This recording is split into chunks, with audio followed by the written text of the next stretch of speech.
Aujourd'hui est un jour particulier parce que j'ai décidé de fêter avec toi mon africanité. Oui, j'ai décidé de fêter avec toi ma culture.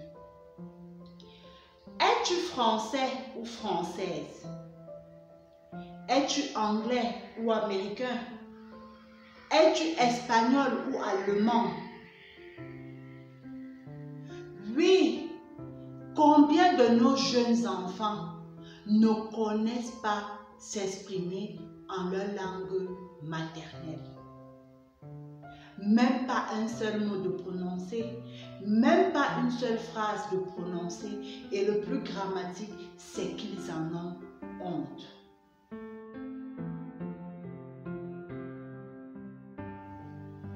Nous avons longtemps parlé de colonisation, oui, de cette période où les colons européens venaient, nous dirigeaient et nous imposaient des choses.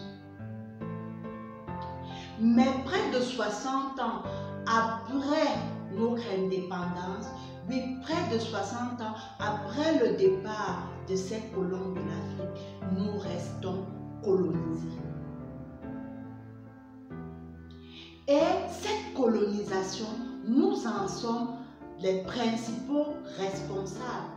Oui, chacun de nous, à son niveau, est responsable de cette situation. Plus de balles, plus de torture, mais nous restons colonisés dans nos têtes. Nous restons colonisés dans nos pensées, nous restons colonisés dans nos idées. Comment allons-nous construire cette Afrique? Comment allons-nous faire pour construire cette Afrique? Si nous, oui, si tu n'as pas d'identité culturelle, si tu ne connais pas ton histoire, quel drame, mais vraiment quel drame. Le pire dans tout ça, c'est que nos dirigeants et nos États n'y voient que du feu. Je pense parce que très longtemps restés colonisés dans leur tête. Le pire vraiment, c'est quand on nous sert des systèmes éducatifs d'année en année, de génération en génération, qui n'ont rien à voir avec notre histoire. À quoi m'a servi l'allemand que j'ai appris dès la classe de 4e et de 3e? C'est vraiment la question que je me pose.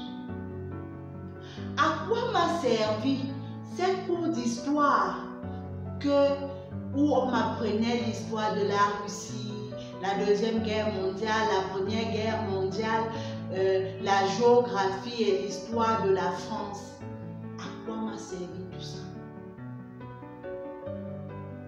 Mais vraiment, et surtout quand je me rends compte, je suis vraiment touchée parce que oui, j'ai appris toute cette histoire, oui, j'ai appris toute cette géographie.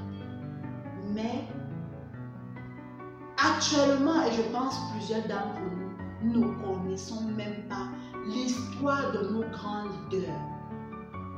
Je ne connais pas l'histoire des grands leaders de mon pays. Même des années après, à part si tu fais un self. On ne nous a pas appris l'histoire de Umnyobe, de Kwame Nkrumah, de Thomas Sankara, de Nelson Mandela. Oui, ces grands leaders qui ont participé à ce que je sois libre ou que tu sois libre. Qui ont participé à changer et à faire bouger les choses. C'est vraiment grave. Mais aussi, à quoi a servi pour une personne, par exemple, qui se dit « j'ai un master en géographie », à quoi t'a servi tes études si après ce master, tu n'es même pas capable de conseiller un agriculteur sur comment faire pour bien cultiver, pour tenir compte des saisons dans sa culture, pour en fait fructifier ses semences ou je ne sais pas moi quoi, et ainsi participer au développement de ton pays. Mais vraiment, où je suis vraiment en colère, c'est que j'ai fait la chimie et la physique pendant près de 5 ans. À quoi m'a servi ces études si au sortir d'une licence ou d'un master en chimie, je n'ai pas pu créer une solution qui pouvait aider les gens autour de moi? Un engrais, quelque chose d'intéressant qui pouvait changer la vie de mon peuple, la vie de mon pays et améliorer les choses. Ces études n'ont été que pure théorie, mais alors pure théorie et n'ont servi pour la plupart pas à grand chose.